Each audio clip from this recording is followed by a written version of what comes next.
For centuries, the difference between a criminal and a national hero at sea came down to a single piece of paper. Same ships, same cannons, same violence, same stolen cargo. The only thing that changed was whether a government had signed off on it. With the right document, you were a privateer defending national interests. Without it, you were a pirate destined for a noose. History remembers one as a patriot and the other as a thief.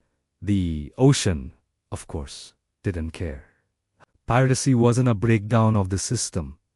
It was the system outsourced. And the more you look at it, the harder it becomes to pretend otherwise. Because for much of history, governments didn't fight piracy. They licensed it, financed it, profited from it, and then disowned it when the political math changed. Nothing says law and order quite like outsourcing violence and calling it patriotism. Welcome to the Financial Historian, where money, power, and history collide. And nothing is ever as simple as it looks.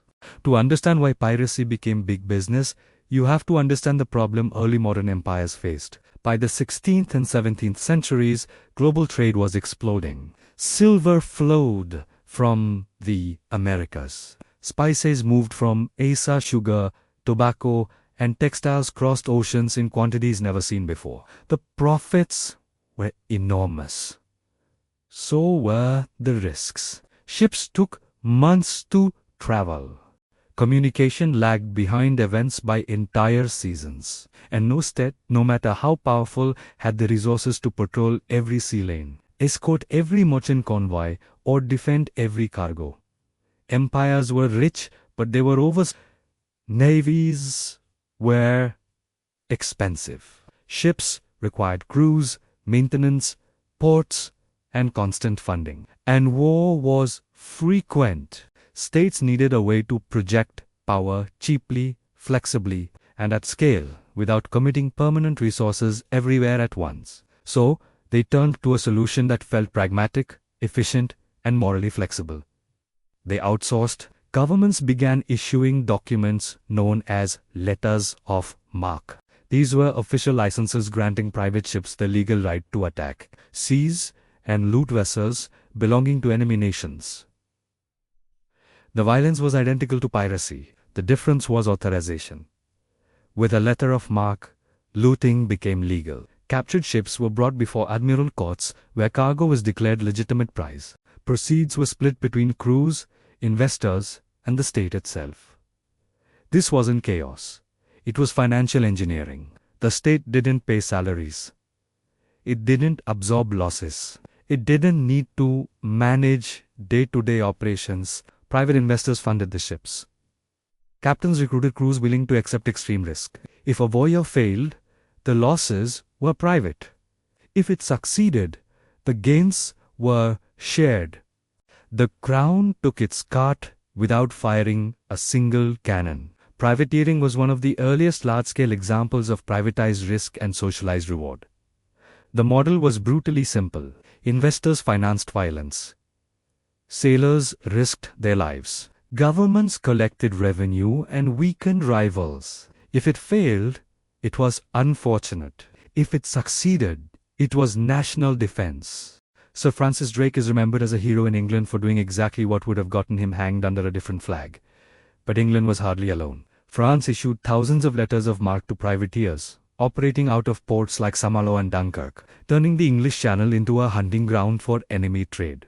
The Dutch Republic, fighting for survival against Spain, relied heavily on privateering through groups like the Cib, who financed rebellion by capturing Spanish ships and coastal towns. Even in the Mediterranean, Ottoman-aligned corsairs operated with state blessing, raiding Christian shipping while funneling wealth back into imperial networks. Spain, ironically, played the opposite role. Its vast silver fleets from the Americas were so valuable and so predictable that they became floating targets. The more Spain tried to monopolize trade through centralized control, the more profitable privateering became for its rivals. Caribbean routes, Atlantic crossings, and narrow European seas turned into arteries of sanctioned theft, where legality changed with the wind and allegiance depended on paperwork rather than conduct. Queen Elizabeth I didn't just tolerate Drake's raids on Spanish shipping. She quietly invested in them. as did nobles, merchants, and courtiers across Europe. When Drac returned with holds full of silver and goods looted from Spanish vessels, the crown's profits were enormous. England denied responsibility publicly while enjoying the returns privately. Plausible deniability became policy not just in England but across competing empires playing the same game under different flags. This arrangement created an entire shadow economy around sanctioned violence. Shipyards thrived. Ports grew rich. Insurers underwrote risk. Courts developed legal frameworks to determine which stolen goods counted as legitimate price. Violence was normalized, priced, and integrated into the financial system. It wasn't an aberration, it was a feature, one replicated wherever states found it cheaper to outsource force than to control it directly. And the people who benefited most were rarely the ones holding swords. Sailors lived harsh, expendable lives. Disease, shipwreck, combat, and execution were constant threats. Crews were paid only if a voyage succeeded. Investors, on the other hand, spread risk across multiple ships. Governments collected fees and weakened enemies without formally declaring war. The further you were from the deck, the safer and more profitable the system became. If it failed, it was piracy. If it worked, it was strategy. Over time, this blurred the line between legal and illegal so thoroughly that even contemporaries struggled to tell the difference. A ship could be lawful one year and criminal the next, depending on treaties signed thousands of miles away. Violence didn't change. Only paperwork did. Legality became fluid, transactional, and retroactive. And that instability planted an idea. Some privateers began to notice something uncomfortable. They were taking the risks. They were doing the fighting. They were navigating the seas. The state provided permission, but very little else. And permission could be revoked at any time. A war could end. A treaty could be signed.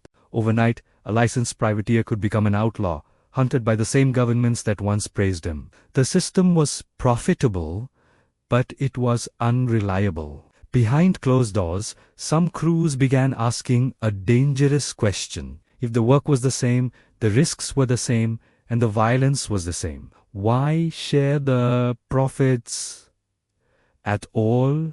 Why hand over cut to distant monarchs who had never set foot on a deck? Why obey rules that shifted with politics rather than reality? The state had taught them how the business worked, and some of them were about to cut out the middleman. Once pirates realized they no longer needed permission, the logic of the system collapsed in on itself.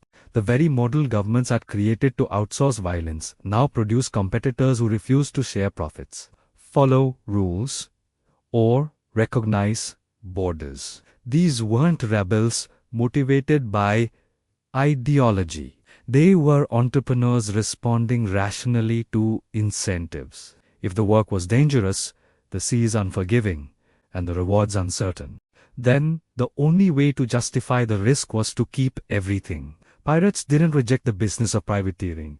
They perfected it by removing the state from the equation. This is where history often slips into myth. But the reality is more unsettling. Many pirate crews organized themselves with rules that looked suspiciously modern. Captains were elected. Loot was divided according to agreed shares. Injuries were compensated. Decisions were voted on. In an age where monarchs ruled by divine right and sailors were treated as expendable labor, pirate ships sometimes offered more predictable governance than the nations hunting them. That didn't make them moral. It made them efficient, and efficiency is dangerous when it escapes control. For governments, this independence was intolerable. Pirates weren't just criminals stealing cargo. They were undermining state authority itself. They ignored treaties. They attacked ships regardless of flag.